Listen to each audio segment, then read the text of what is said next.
What exactly happened to Architects? What has caused their drastic decline in terms of the numbers that they once did, and what disenfranchised their original listeners? Because I think this is a much more nuanced concept than most people will give it credit for. Because usually when you see people hate on Architects that either were never interested in them in the first place, or alternatively fell out of favor with them, they'll always blame it on the one singular thing, and that is, they changed their style, they went more commercially viable, and therefore their music isn't as good as it once was.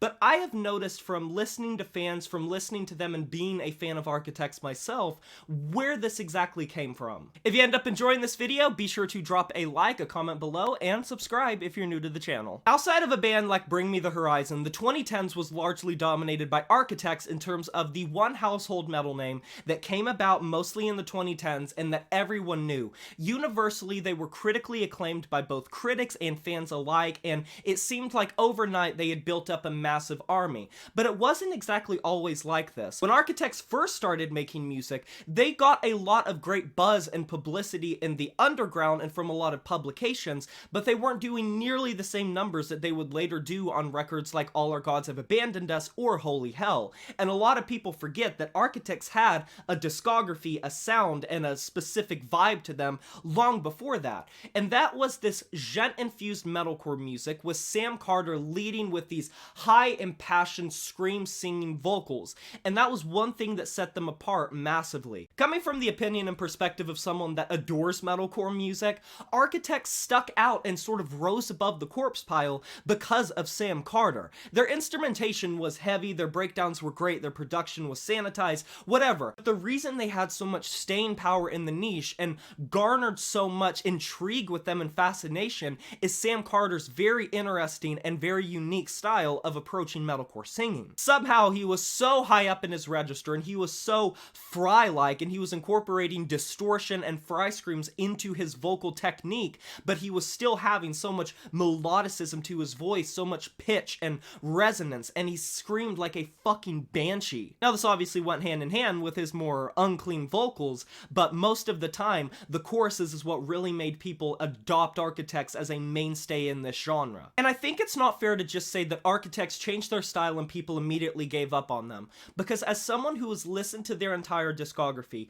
one thing I noticed from All Our Gods Have Abandoned Us, and specifically probably their most acclaimed record, arguably Holy Hell, those are like the two pillars of Architects in a lot of people's eyes, they kind of went a little bit softer and I would say a little bit more accessible by metalcore standards, because their early material, it was not afraid to become very distorted, very hectic and heavy and chaotic, whereas I think Holy Hell and All Our Gods Have Abandoned Us were a lot more connected and measured, both from a musical department and a compositional way, to where they produced their music to sound a lot more pristine, and Sam Carter laid more into those melodic choruses, and melodicism came about in the instrumentation more and more, especially rhythmatically from a riff department. These were very catchy songs, and a lot of them were earwormy, and even if they did have breakdowns or the hallmarks of what metalcore could possess, it was a little bit more accessible. But then we go into their next two records that changed their style dramatically into more of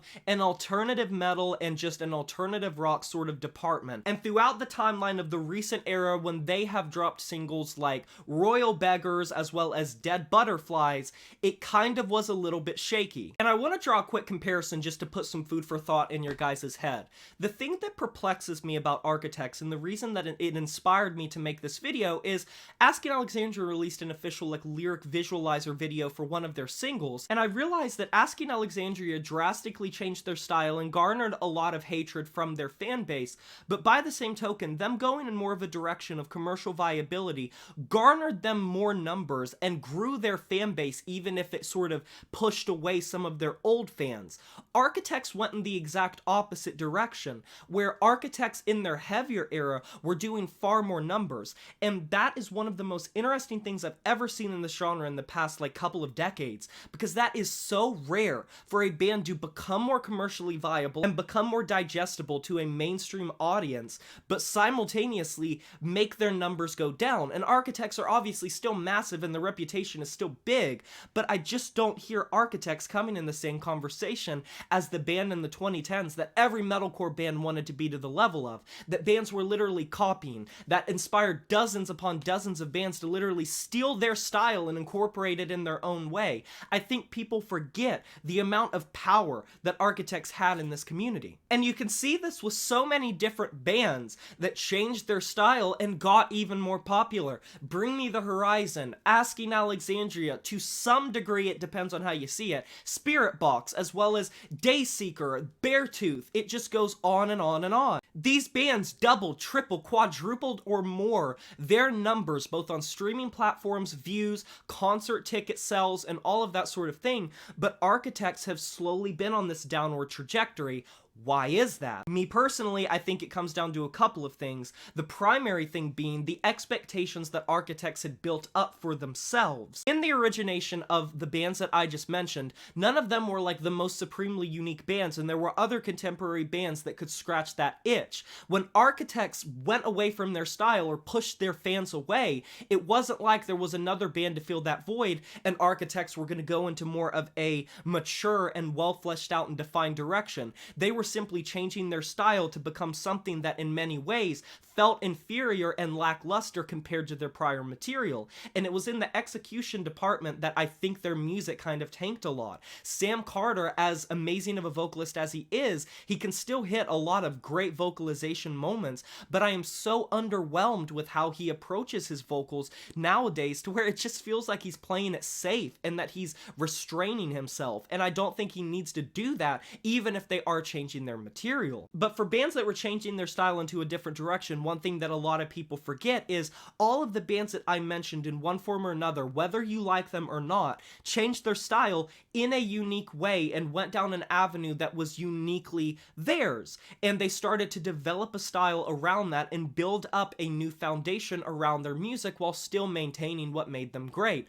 Architects not only drastically changed the way that they approach their music, but they also went in a direction that many other bands are already doing. The high-pitched alternative metal, alternative rock with electronic embellishments and the occasional djentism, they are coming late to the party, whereas these other bands paved the way for the party itself. And I think Architects are scratching an itch many other bands already scratch. Notice how so many of these bands that were influenced by Architects, it was because there were no other bands that were sounding like Architects. And nowadays, I don't feel like that's the same case. Sam Carter is still a very distinctive vocalist, but the restrained way that he constrains his vocal range makes it to where he blends in with a lot of other vocalists.